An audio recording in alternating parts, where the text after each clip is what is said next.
Call this meeting of the Lincoln 210 Board of Education to order. Please rise for the pledge. I pledge allegiance to the flag of the United States of America and to the republic for which it stands, one nation, under God, indivisible, with liberty and justice for all. Roll call, please. Mr. Kirking. Here. Mr. Kozel. Here. Mr. Costick. Here. Mr. Luchetti. Here. Mr. Lulo. Here. Mrs. Molinari. Here. Thank you all for coming out for tonight's meeting.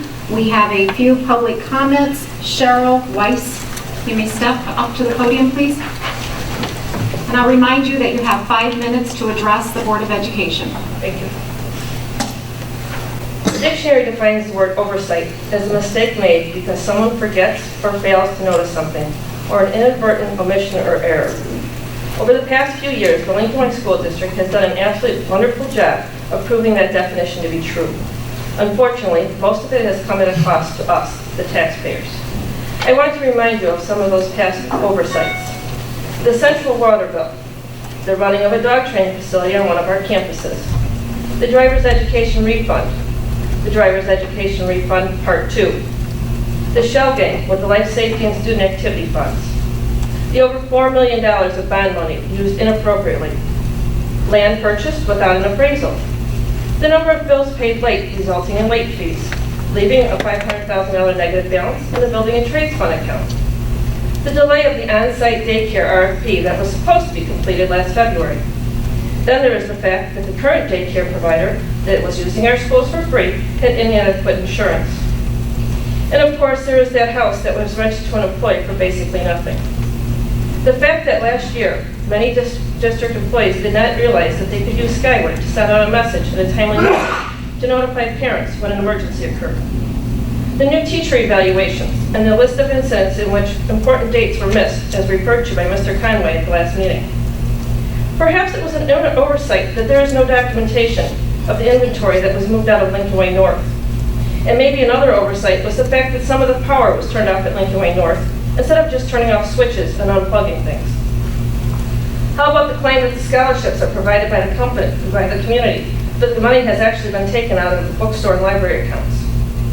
And let's not leave out the biggest oversight, the closing of an 8-year-old state-of-the-art school with no transition plan. Not to mention the lack of oversight in preparing for the large amount of students attending Lincoln Way East this year. We have overcrowded hallways, and the parking lot is a nightmare at drop-off and dismissal times. The list goes on and on, but I only have 5 minutes to speak. While I completely agree with the statement that we don't need a full-time compliance officer, we do need to address the concerns that were brought to light last Thursday. Deadlines would be met and documents filed if the person paid to oversee these things did their job. In an article that came out today in regards to the oversights addressed at last week's meeting, Dr. Tingley was quoted as saying, "In the normal school year, in normal times, this would not be a problem. But we are under a lot of pressure, a lot of scrutiny," he said. "We have a number of people in new positions who are learning their roles as we work through this. We will continue to monitor and do the best we can." I'm sorry, but I don't buy that. Blaming the oversights referred to recently by Mr. Conway on the administrative staff that is learning their roles is not fair to them. The district has repeatedly used the word oversight to justify negligence. Just about every oversight I listed a minute ago happened before the school year even started. Who is responsible for those oversights? The dictionary also defines the word oversight as the act or job of directing the work that is being done, watchful and responsible care, and regulatory supervision. You are in charge of this district, and you alone are ultimately responsible for the ethical stewardship of over $100 million in taxpayers' money. So stop playing the blame game. Start taking ownership for your oversights, and ultimately take responsibility for making sure that this district operates with responsible care and regulatory supervision. Thank you.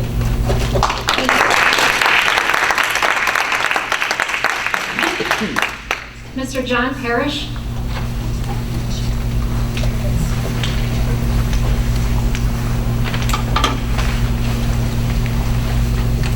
Good evening. As you are aware, my name is John Parrish.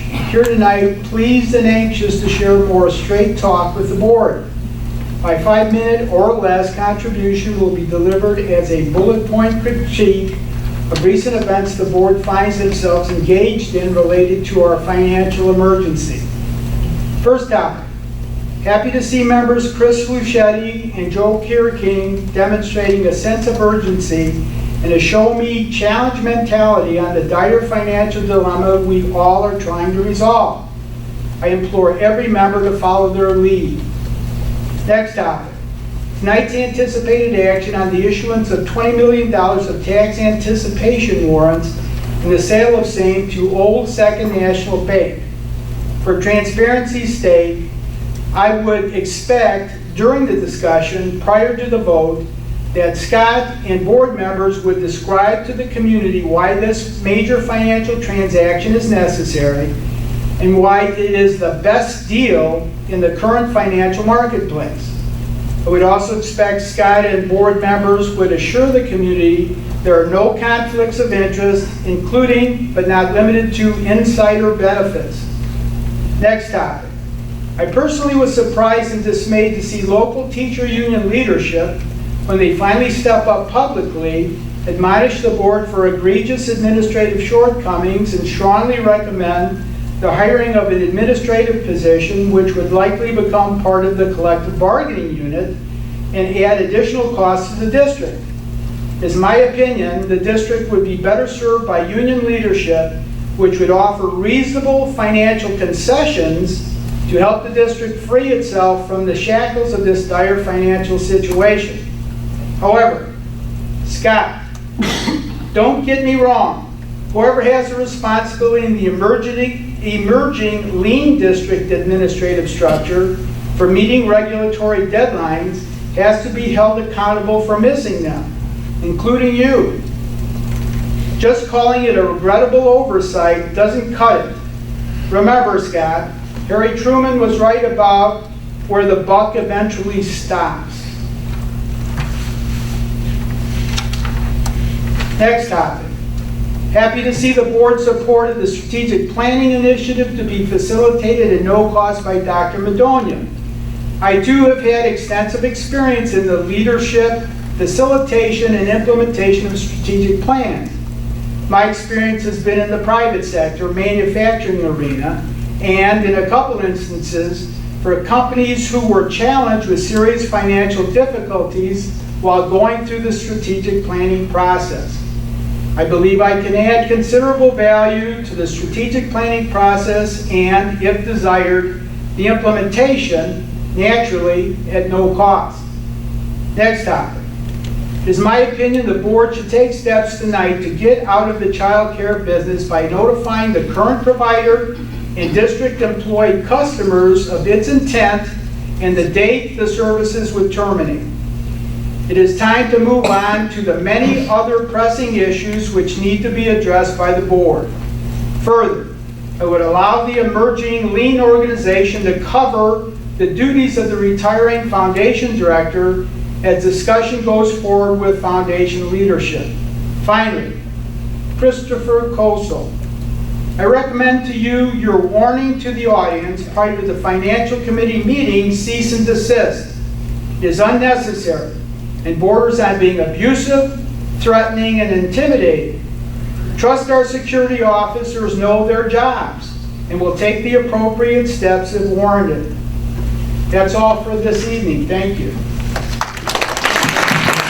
Mr. Parrish, just to be clear, my comments last meeting were to make sure that everyone's voices are heard, no matter whether they're for or against this board. Thank you. Melanie Troyer.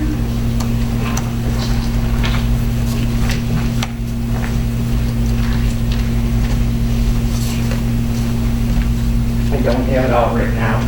I am Melanie Troyer, and my comments are just in regards to the same article that was already mentioned by Cheryl with the quote of being under a lot of pressure and a lot of scrutiny. And I've been coming to the board meetings, sorry to say, only for the last year and a half.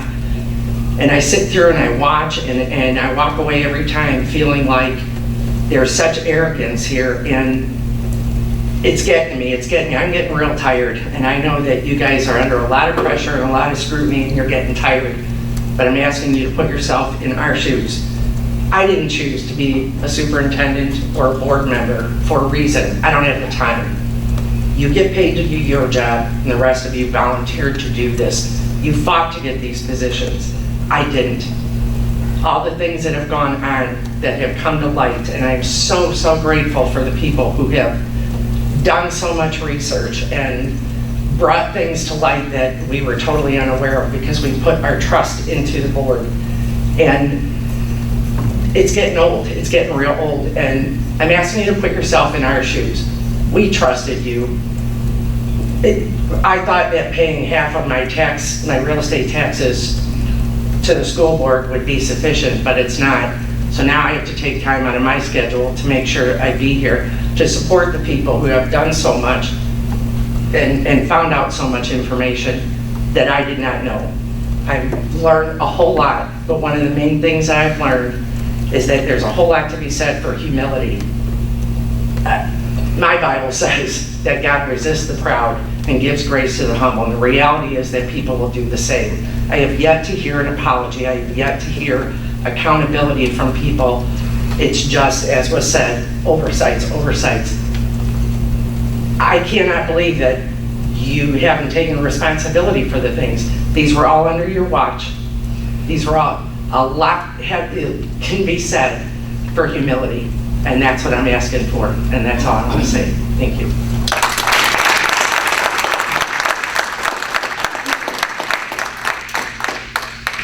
Thank you. Moving on to action items. May I have a motion to approve the 2016 tax levy? I'd like to make a resolution authorizing the issuance. Not that one yet. Wrong script. Sorry, Mr. Lula. Sorry. That's okay. I can present. Let me present a couple things first. Okay. If everyone's okay with that. Yeah. Okay.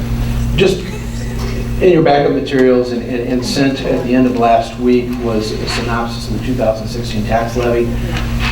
Certainly the timing of this is different than what it's been in the past. Typically, levies are approved in November or December. They need to be turned in by the end of December.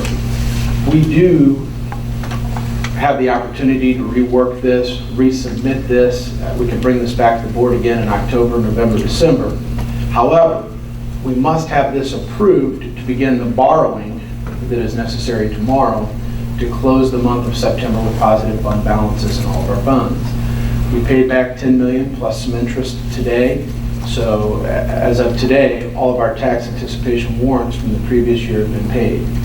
The plan is this evening, approve the levy, discuss the resolution for tax anticipation warrants, borrow $7 million or sell $7 million in tax anticipation warrants tomorrow to get us through, we believe, 2 more months before we have to come back and take another bite of the apple, so to speak. So with the levy, you received in your packets the 2.9% increase. Now, this is not a balloon levy. Some districts, we've done this in the past, do a 5%, do a 6%, do a whatever to be sure that they capture everything. Well, we know the numbers. We anticipate the increase to be 2.16%. That's 0.7 CPI plus 1.4 in the new property. And as we've discussed recently, we'll be moving the levy to match our budget. So as you can see, O&M will see an increase in the levy, 12.3, and then transportation will be reduced. Everything else will stay at that 2.9%. Our historical EAV, as we know, in 5, 6, 7, very high. It's decreased over time. We've seen a little uptick in 14, 15, 16. The estimate we have from Will County is 52 million. They've been right on their estimates. This 2.9%, new construction could come in at 80 million, and we would still be able to capture the tax on that new construction at 2.9. Keep in mind, asking the 2.9, we're not going to get that. will probably receive the 2.16. Something that is going to need to be addressed and discussed as we move forward, and it was part of your supporting materials, is our debt service schedule. As you can see, we see a spike in 2019, and that continues through 2031. That does not impact our operating funds. However, it will impact our taxpayers as those increases come into play. As we go through the course of this year and through next year, we will have to have some discussions on what options there are. Would the board like to extend debt? Where we'll go. And those discussions will take place this winter and into the spring. We have a couple of years, but certainly, that increase is looming, and I think bears discussion moving forward. Then the last is a tax rate comparison. These are 34, I believe, high school districts in Northern Illinois, and we're the sixth from the bottom. You've got Hinsdale, Morris, 99, which is Downers Grove, Lockport, Bradley, Bourbonnais, then Lincoln Way. Our tax rates will increase over the next several years, but comparable to other districts, our total tax rate does remain low. I would ask for a motion to approve the levy as presented, knowing that if there are any questions or concerns, we can bring it back for more review in October, November, and even December. But we must have this in place as our tax anticipation warrant is borrowing against this particular levy. I have a motion to approve the 2016 tax levy. I'd like to make the resolution authorizing the issue. I give up. Please give up. No, we just need I need a motion for this. Just So moved. thank you. And a second. Second. Discussion. I was happy to see the change from the preliminary one that came out, I believe, on September 9th. And we did add the $750,000, which we talked about at our last meeting, to operations and maintenance, and took that from transportation. And I see on here, so you can amend this. That's what you're talking about when you said we have additional time. We could bring this back, absolutely. And why normally was it done in December and not now? I mean, what information do you learn from now until December? Is it mostly just the It's a construction? Yeah. It's new construction, you get the solid number, and it's also a timing thing. Yeah, Go ahead. so I mean, I think from the standpoint of every year you showed here, it's 99%. I think I'm pretty comfortable with it. Construction of CPI would be the only other thing. Yes. Would be a variable that would hit. Well, CPI is known. Well, but the fourth quarter CPI would, every month it would come out between now and December. It's 2006. It's the Right, past but I know, year's but you're CPI. forecasting in, trying to come up with the numbers. It doesn't, you're right, to the extent that my question is, what if we don't pass this? What happens? We can't do the resolution for the TAWs. And what happens if there's no resolution for the TAWs? Then we would be into phantom borrowing, which we have the fund balances. If that's a practice we certainly want to stay away from. I mean, we have $5 million in our capital projects that would be able to carry us through, but that's not the appropriate way to do it. So we would need to put the money that we would borrow tomorrow into the ed fund. It would make us whole for the month of September, and then would allow us to move through the next month and a half, maybe 2 months, before we would need to go back for another draw. And as discussed previously, the reason for that we're looking at these TAWs the way we are is to make sure we're minimizing the impact of the interest, correct? By taking different times. Taking the draws. So are we talking about the tax anticipation warrants No, now? we're still on the levy. Thank you. Yeah, We're still on the levy. Sorry, I jumped. All right. Anything further? This is a little overlapping, but the 85% limit then on the tax anticipation warrants is strictly on the amount you levy for the educational fund, is that correct? 85% of the ed fund, correct. So the max would be 39 million or less, depending on how much is actually left. Yes, and we could do TAWs for O&M, but right now we're trying to keep it isolated to one borrowing. Yeah.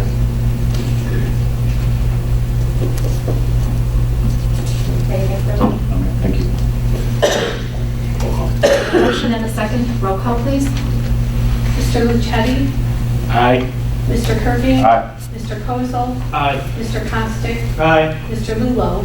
Aye. Mrs. Molinari? Aye. Moving on to the resolution.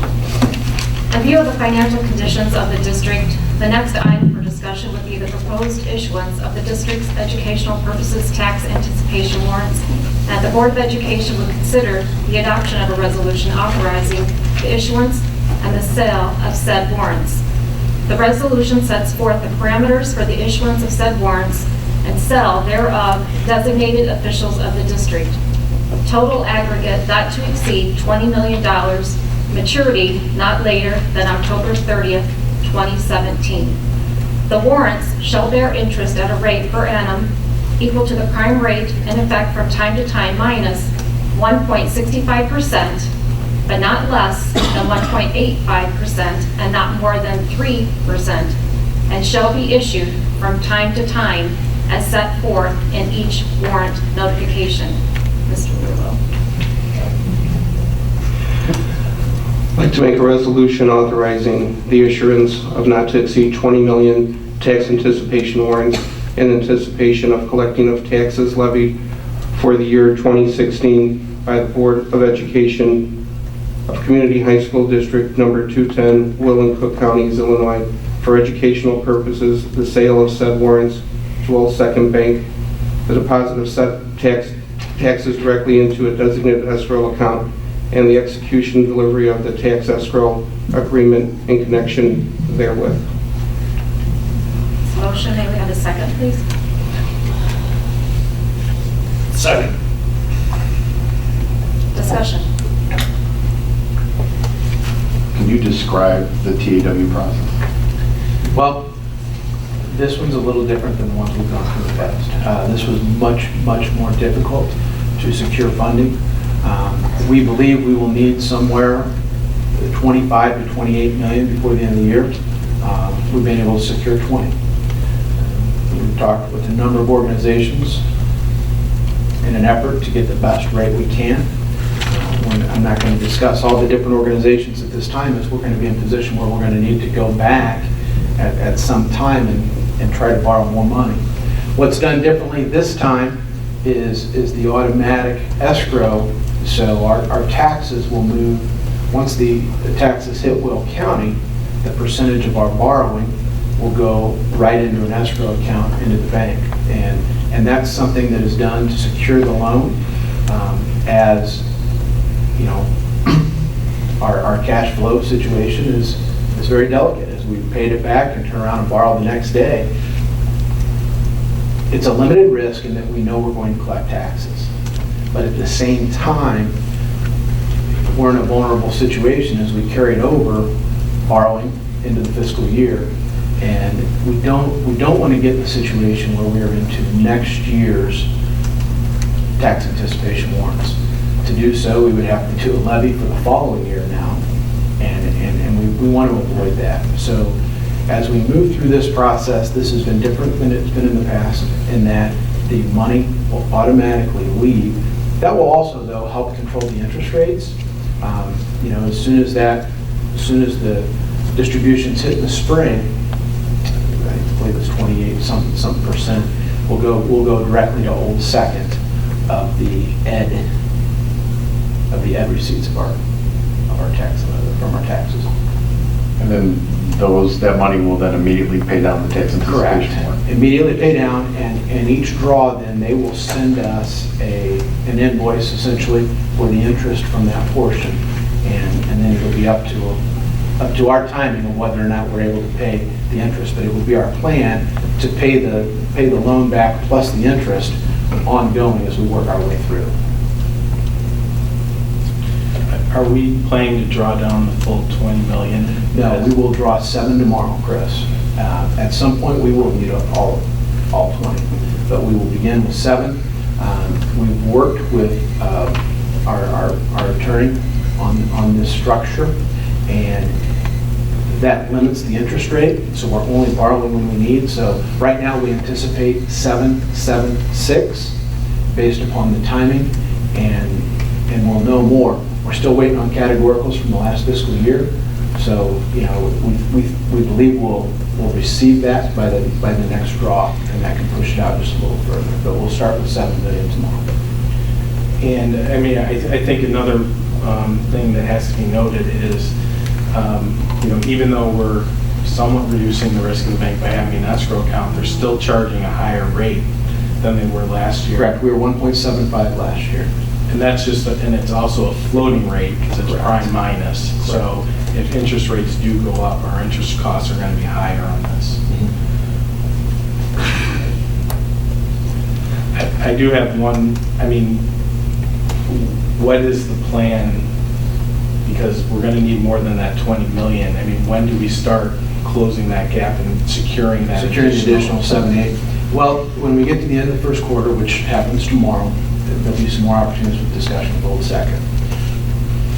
As long as we are making progress through our cash flows through this year, I believe we'll have the opportunity to receive funding. If we don't, and we'll know here, we've got to know October, November, because it'll be February, March when we need that final draw. We'll have to work through the whole chain of events that we went through to get to this point, and hopefully there's a lender out there that will give us that last 5 to 7 million. I'm concerned about the interest rate.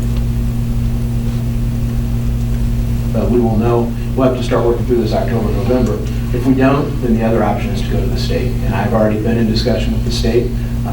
Deb Vespa from ISB was aware of our situation as we were having a hard time securing funding here in the last month.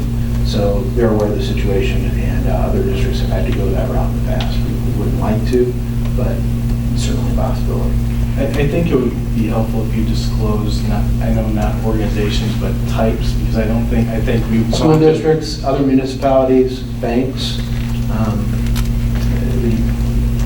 We probably, 10 different organizations we reached out to, and it's a tough timing issue. It's a tough amount, and I'm appreciative that Old Second stuck with us and is helping us out here, and I believe they'll come through as we move through the course. We have a long-standing relationship with Old Second Bank. You know, they do our payroll, and I think we can work our way through this. What other business do we have with them? They receive the float. You know, right now we don't have money deposited. I mean, our money is in the state funds. So from the payroll side, they receive that float. And that's about it at this time. We don't have bank deposits. Very few CDs.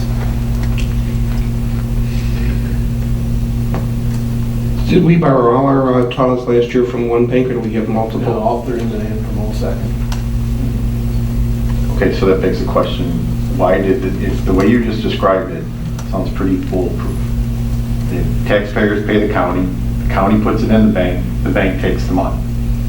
So there's... The reason is we've never carried it over to the fiscal year, Joe. And that was, you know, even though they were due October 30, we were always whole by June 30th. And this was the first year we carried over.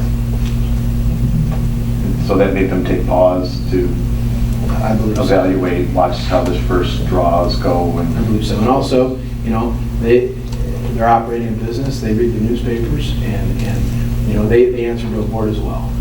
Which I can totally appreciate. But I still am a little bit bewildered on the fact as to where their risk lie. Because I could see if the deposits were coming here, or to the district, which is actually in their bank, and then it had to be authorized or somebody had to write the check to make it, but the agreement that you had in front of us, which includes that escrow agreement. Money goes there, correct. We have no control over that, so we're committing to the payment regardless. Yes. I'm assuming they keep these on their balance sheet, they're not marketing these to other clients. I mean, that they're allowed to, but I'm assuming that they're... I assume, Chris, but I don't know. Were last year's prime minus as well? No, last year's were set at 1.75%. Anything further? This was the best deal we could find. At this time, and the most we could get at this time. We're gonna have to go back and finish this. Roll call, please.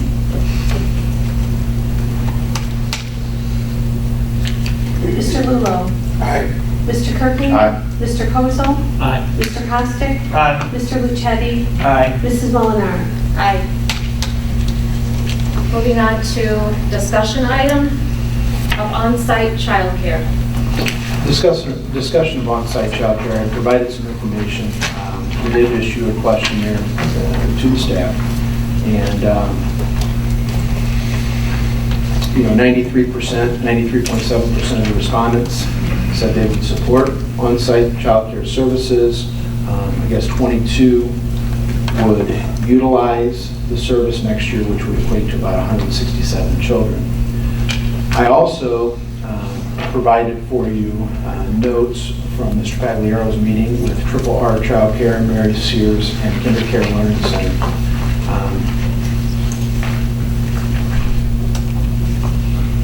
Their questions and discussion of all three companies was very similar in terms of, economies of scale. It looks like they would like to have one larger space to run the entire operation.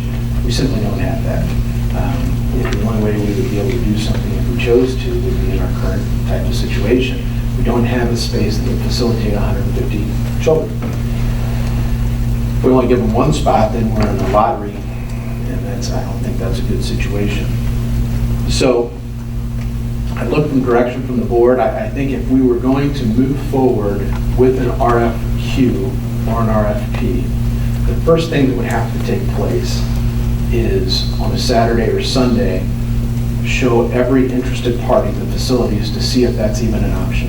I think that's step one, is that they see the facilities, get the square footage, determine how many children they would be able to care for in each facility. Once that's finished, if there is interest in operating child care services on site, the board would have to help to determine the parameters of that site. I don't believe we want to get into the furniture business. Some of the other school districts fronted the furniture, the cribs, the chairs. I don't think that's a good practice. So from that standpoint, anything that's brought in would have to be done by the company, and then there would have to be a dollar amount that the district would look to recover on a remittance or a payment. But I'm open, but I think that if the board were even to consider, the first step is to see if there's any viable businesses that would want to operate in 3 separate school buildings. Some pluses and minuses real quick. The disadvantage, obviously, the rooms at Central and East could be utilized for classrooms, and we can move those back into classrooms. Advantages, as we've heard from teachers, they're able to spend extra time at school. They're able to be a sponsor, be a coach, but those are kind of both sides of the coin a little bit, but I can answer any questions or thoughts that you may have. How many classrooms do we currently tie up or utilize for the daycare? It would be 2 at East, and it equates to about 2.5. Rich, is that right? About 2.5 at Central? 3? Yeah, 3 classrooms in the part hallway. And if we go out for this, we're going to entertain one company. We wouldn't have 3 companies, one at each. We would want to do that. Good, okay. Is there a way we can do this without a cost to the taxpayers, or without a cost to still provide this benefit for our teachers? Because we see 93% of the teachers are in support of it. And, we've got a number of good teachers who utilize it at this time. Can we do that without costing? Well, Can we build the RFP or RFQ that way? we can. I mean, the $60,000 we're receiving this year technically covers the cost of facilities. There's always going to be that time. As long as it's being held in our buildings, there's going to be some involvement by our staff. And that's particularly if a new company were to come in. I think there would be more time as you're building that relationship and getting to understand how it's going to work. So there will always be hidden costs, but in terms of utilities, facility usage, we can cover our costs with that $60,000 or more, depending on what the board will want to do.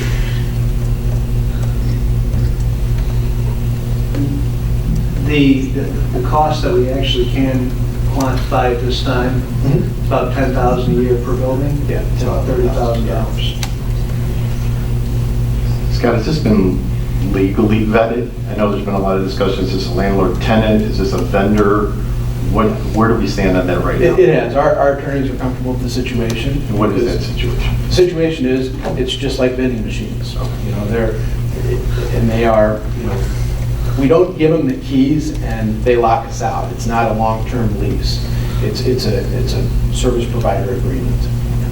And I think, and correct me if I'm wrong, that's where we get into trouble if we try and charge and make this a profit center. Well, because then it becomes a taxing and You can we always- have all other implications You can there. always make money. The difference is, Chris, is if, as long as we do not give up the property, you know, like if we give them the keys and we can't go in there, then it becomes a straight rental, and that's what we have to stay away from. So, you know, our attorneys have advised us that as long as charges are reasonable and it is not an exclusive, we are not giving them exclusive rights to that building. For instance, we can move them whenever we want. That room is not exclusively theirs, that we're okay legally.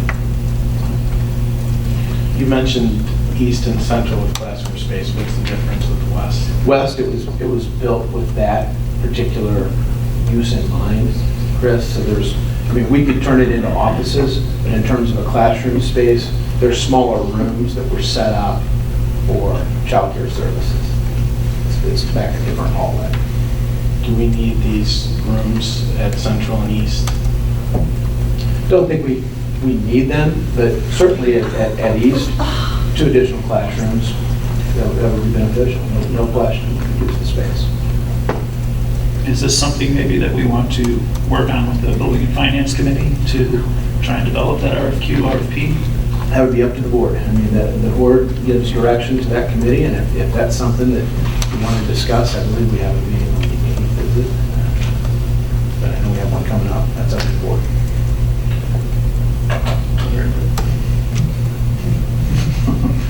I think if we're going to do it, if there's that 6-month lead time and whatnot, we need to be moving on it sooner than later. So if we're going to do this, it has to be on a tight timeline. And I think if we're going to do it, if that's where the consensus of the board is, that, you know, if we're going to do this, and I think personally that it needs to be at no cost to the taxpayers, or, you know, I mean, I don't think we can get exact, but do the best we can to develop that RFP, RFQ to do that. You know, what's your thoughts on that? If we were going to do it, the first step, and then I could report back in October, obviously, the first step is to contact any operator in the area and give them a date and time to come see the facilities and see if there's even any interest. If they're not interested, it's not going to Then it's not, that's not. Then there's no reason to keep going. I think that's the first step. If we can do that, you know, we can do that next week. Next week, I can contact all the companies and see who's willing to come in for a tour and then go from there. I think that is the plan. Let's do that and move forward, or not move forward, whatever needs to be done. I think so. Anything further? Motion to adjourn the meeting. So moved. The meeting is adjourned. Thank you all for